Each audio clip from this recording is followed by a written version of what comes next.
Hey guys, it's John here at C2E2. I am here with the three-time WCW champion, the master of the diamond cutter, and the inventor of DDP yoga, Diamond Dallas Page. Hey man, I'm impressed. You're an 18-year-old kid, you got your own show going, you got a crew. That's the most kids, they got a camera and they set it up and they do all the stuff. You got an actual crew, man, that's impressive. Thank you so much, it means a lot. Now, I've always wanted to know this, how did you come up with the name Diamond Dallas Page? Well, I was a very big, handsome Jimmy Valiant, way before your time, but people know him as the Boogie Woogie Man. He was one of my heroes when I was your age. When I was 17, 18, he was the guy. And Dallas was a nickname my dad had given me as a kid, and because he's page one, and he said I never liked being page two. So I always loved those two names and putting them together. So when I tried wrestling at 22, I used the name Handsome Dallas Page as an homage to Handsome Jimmy Valiant, not realizing I was ripping off his gimmick, but I was a third-rate nobody doing nothing indie shows back then, and I never really learned anything. I got hurt. It took me out, and when I was 22, it allowed me to start running nightclubs. And 7 years later, at 20, I think it was 30 at the time, I was watching a Cyndi Lauper video, and it was the Girls Just Want to Have Fun, and I was collecting the money from all the we had like 12 sticks, we had 12 bartenders, and I was collecting it from my head bartender, and I was looking up at that video, and I went, man, rock and wrestling. I should have been a part of that. I walked away, and later on that night he came in, yo, Page Day, that's what everybody called me back then. It's like, what do you mean rock and wrestling? How you should have been a part of that? What was that all about? I go, well, I tried wrestling when I was a kid. Like, no shit. He's like, what was your name? I said, Handsome Dallas Page. He went, whoo, you're gonna forget about using that gimmick now. Of course, everybody started laughing. We started drinking. We drank till like 5 in the morning. And at one point I started going, I'm too old to be a wrestler now. I was 31, I think it was 31 at the time. I said, maybe I can be a manager. Jimmy Hart has the Hart Foundation. Let me digress. I forgot to say, Handsome Dallas Page. I said, what about Diamond Dallas Page? Because it was my birthstone. And I just put it together with that. And I go, man, I can hear people chanting DDP already. Of course, the hottest guy on the planet around then was Jake Snake Roberts. And everybody would chant DDT. So I thought it would be so easy to chant DDP. And then I saw Jimmy Hart had the Hart Foundation. I could have the Diamond Exchange. And we're like, woo, shot, drink. And now we're about, that's about 3, 4 o'clock in the morning at this point. And I'm like, a lot of these guys got, a valet here and a valet there, but none of them are all that good looking. Except for Miss Elizabeth, but she's like girl next door hot. How about like stripper hot? I'm about the whole bevy of the bitches. And I call them Diamond Dolls. And there's Smokey again going, ooh, that'll be a stretch. Because I was hitting everything in that club. In every other club back then. I was Diamond Dallas Page. But, I was writing it all down while we were drinking. And there's actually a video on DDP TV. If you go to Google, if you go to YouTube and search DDP TV, it might be first episode or this, I can't remember what the episode's called, but that video I'm about to tell you about came to fruition. They came to interview me for this thing called the Party News Network. And I had this big ass nightclub. I did all the hot legs contests, the wet t-shirt, the hot legs. I did all the radio stuff. So I did all these voices, and occasionally, oh yeah, what you man, going to Norma Jean's, or that's right brother, we're gonna be at Norma Jean's. I mean, I would do Hulk, I could do Jesse, I could do them all, and occasionally I'd throw them in. So they asked me in this interview where the voice came from. And I look down, and I see what we had just written a couple nights before, and there's a pair of sunglasses there. And I grabbed the sunglasses and I threw them on, and I said, the voice comes from Diamond Dallas Page, Daddy. I was born to be a professional wrestling manager. And then I took them off and kept talking, and somebody saw it. It was a radio guy named Smitty, and he asked me if I'd come on and be a radio guest with him with Captain Lou Albano. And I was like, dude, I don't do it. I was just making that shit up. And he said, it's radio, who cares? And that's how my career started. And I got to be in Incredible. an interview with Captain Lou Albano. I did another one with Sergeant Slaughter, and then I sent a videotape to the AWA, and that was the beginning of my manager career. Incredible, man. This shows you anything is possible. Just don't think it, ink it. In other words, write it down in the most obscure places, because Yeah. it will come to fruition. Like this whole DDP yoga thing, it came out of an idea, literally, that when I started seeing this workout heal me, because how it all came down was 3 doctors said I was never going to wrestle again. My wife at the time introduced me to yoga, and I was like, fuck that, I'm not doing yoga. But it's all I could do besides the rehab. Right. And after I mixed this all together with the rehab and the old school calisthenics and the dynamic resistance, I had this workout. Now I call it DDP yoga that was kick-ass cardio. Dramatically increase your flexibility and your core strength conditioning with minimal joint impact. In less than 3 months, I was back in the ring. Wow. At 42, they said my career's over. At 43, I'm the heavyweight champion of the world. So I'm going to keep doing that.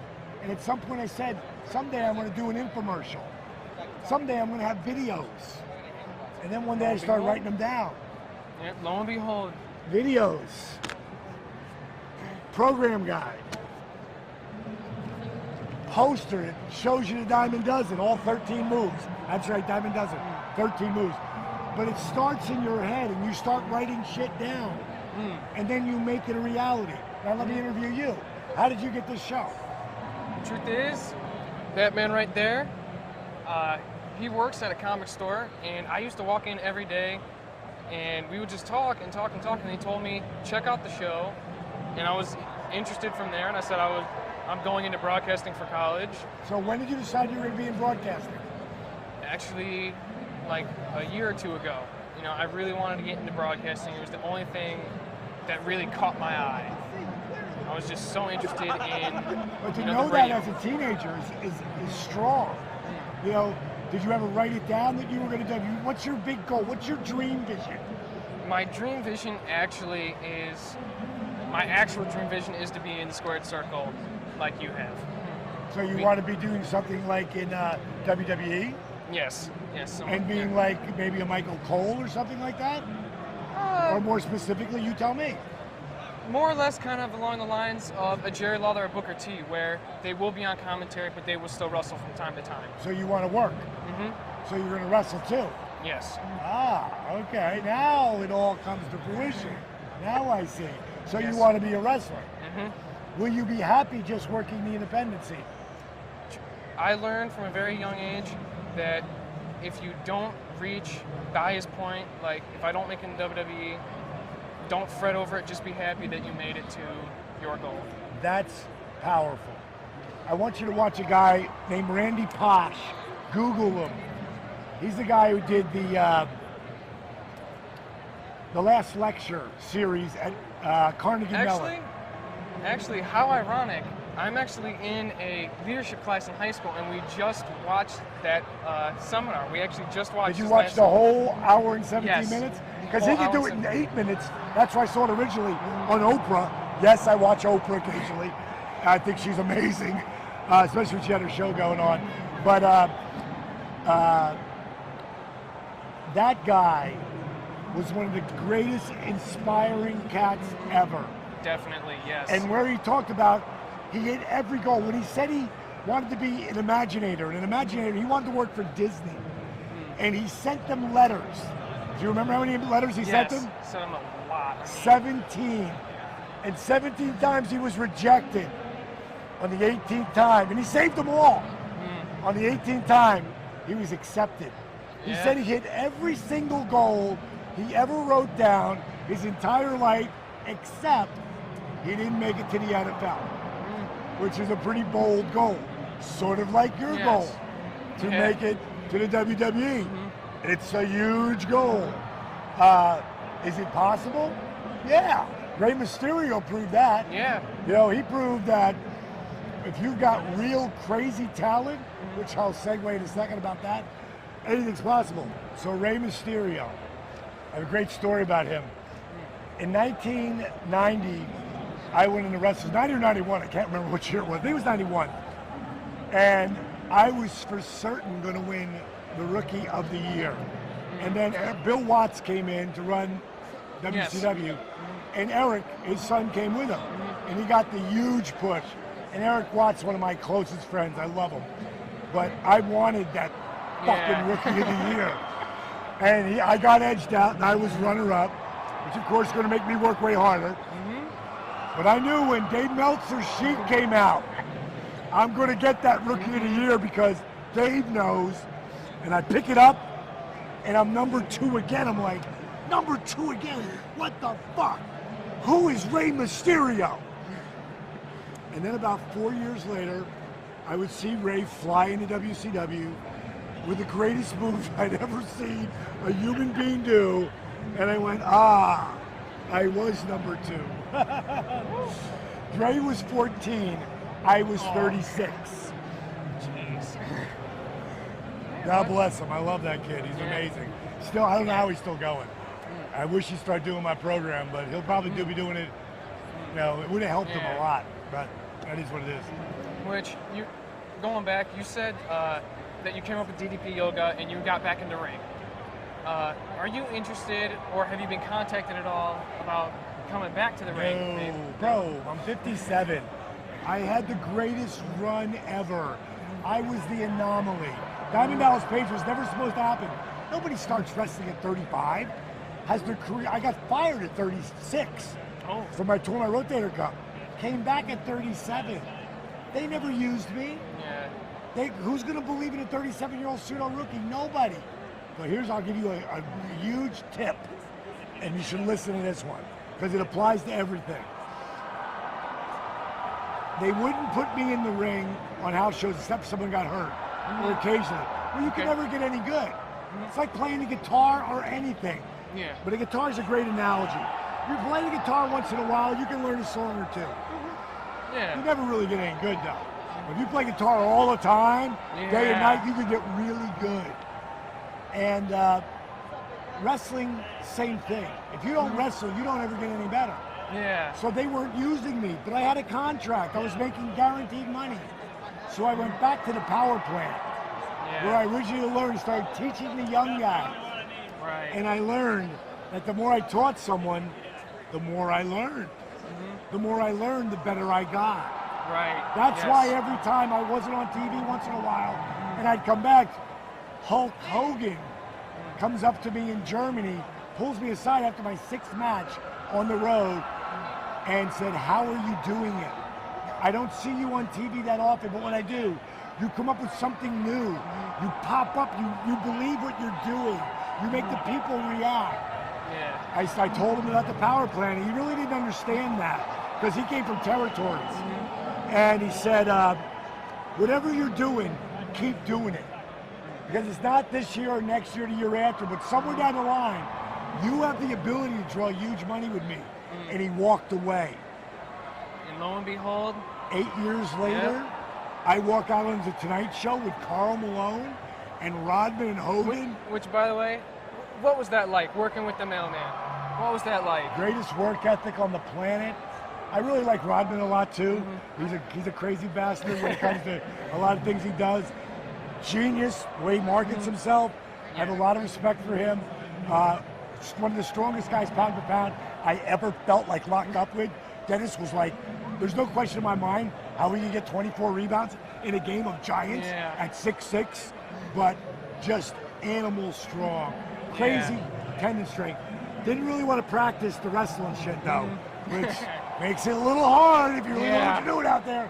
But he had great instincts. Malone practiced his ass off, and he really did a great job. Just being in that group of people. Well, Dennis Rodman, one of the top rebounders ever in the game, which is really saying something. Karl Malone is the 2nd leading scorer of all time in the NBA. Now, Kobe may come along and beat it, maybe.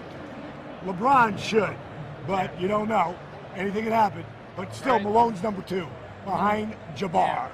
So, Hulk Hogan speaks for itself. No one ever did what Hulk did. Like him, love him. I appreciate him and love him because he helped me escalate my career. And him and Randy Savage were amazing for me. Because a lot of people think it was Bischoff that did a lot of stuff for me, which we were friends.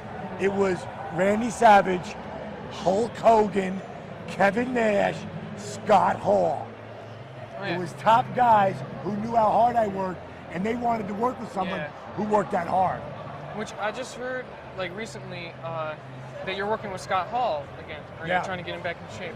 How is that going? How is he doing? Amazing. Really? I could never even done it or thought about taking it on without Jake Roberts. Jake lost, say, 60 pounds down now, but more importantly, his hands, which were curling up, are now opening up, which is like breaking up reverse surge. Like, he's got tendons right here that are, it's like cables. From getting hit in the head so much, we're curling up like this. Because of what I do and how I teach it, it broke that up with him. He's been unbelievable. He's been drug-free for over 7 months. He's been booze-free for over 5 months. Scott Hall has been booze-free for over 90 days. Yeah. When the bad guy comes back, and I don't mean to wrestling, I just mean to this. Yeah. Because he doesn't really know what this is like yet. He's done a couple things, but he doesn't know what this is like. Yeah. But he does know how much people love him, because when his hip surgery was needed, he was dropped by the insurance companies. Right now, he can't get insurance. Jeez. So when people all gave more than we needed, it was huge, and huge for him on so many different levels. And I've helped Scotty, Scotty's helped me, I've helped Scotty, Scotty's helped me. Just my turn again. And it's really awesome. Incredible. Wow. It's really awesome. For all the Paige haters out there, because I know there's a cycle of you, fuck off. You know, because you really don't mean anything to me. I live who I am, I say who I am, I talk. If I have something negative to say about somebody, I'm gonna say it to their face. Like I just read in The Warrior at the last WrestleCon I was at, and he sort of, like when we were talking, he clumped me into people who would talk behind his back. Yeah. I never said nothing negative about Warrior. I was actually really blown away when he asked me and Goldberg to come to his dressing room when he came to WCW, because he said we were the guys who inspired him to get back in the ring. I mean, Warrior, man. I don't care what people think about him. That motherfucker's an icon. Yeah. I mean, what he did, how he did it, whether you like what he did or not, look what the man did. What he still draws 20-something years later. It's only one that can go with it is Hogan. I mean, they can draw like Steve Austin could and The Rock could. Yeah. But as far as iconic guys from that time, so Warrior, I hope you're listening. I never talk bad about you, honey. I still kind of like you. I do. I just, he's the kind of guy who says what the fuck he feels. Like, big time. And I appreciate that. If I got something, people do interviews with me all the time, and you know, they say, so who is the worst guy to work out with? You know, who's the worst guy you work with? I go, you, for asking such a stupid fucking question. You know, I mean. Now I'm happy I didn't ask that question. Yeah, because it's a stupid question. Some guys like to answer that question. Yeah. I wrote a book called Positively Page. I didn't write a negative motherfucker, you know? I'm a positive guy. My house is full of positivity. It's why Jake is doing so great, why Scott is doing so great. You know, it's that whole, you know, support system, man. All right, last question, because I had the other guys want to interview me too. My last question, do you have any outlandish, funny road stories from back in the day? God, the only one I really tell, I was in WWE and Hurricane, Shane Helms, one of my very, very good friends. Canyon was the guy who introduced me to him and helped him get his gig, WCW. He was David Arquette's second for Ready to Rumble, for your Ready to Rumble trivia, and did a great job. Those guys laid all that match out before I ever got there. They did all the work on it. That was a great match too, especially for TV.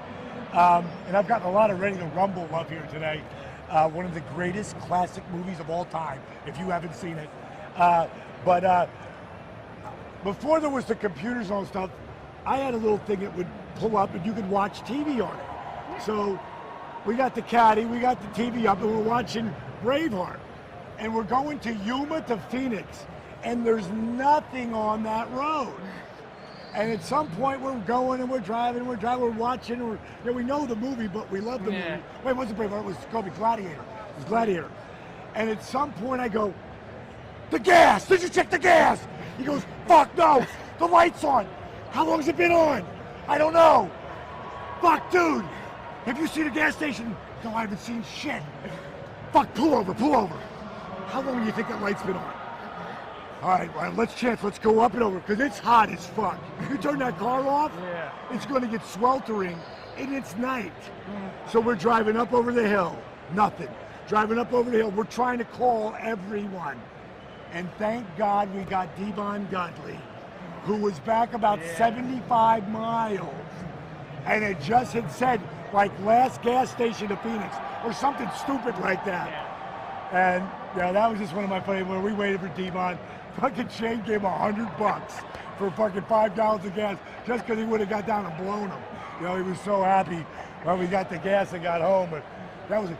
Did you check the gas? No, did you check the gas? How long's the light been on? I mean, it was like, if we had cameras on us, it was like something, it was just amazing. Amazingly funny now. Wasn't funny at the time.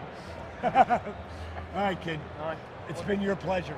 Thank you so much for this, man. It means so much to me. Follow your dreams, man.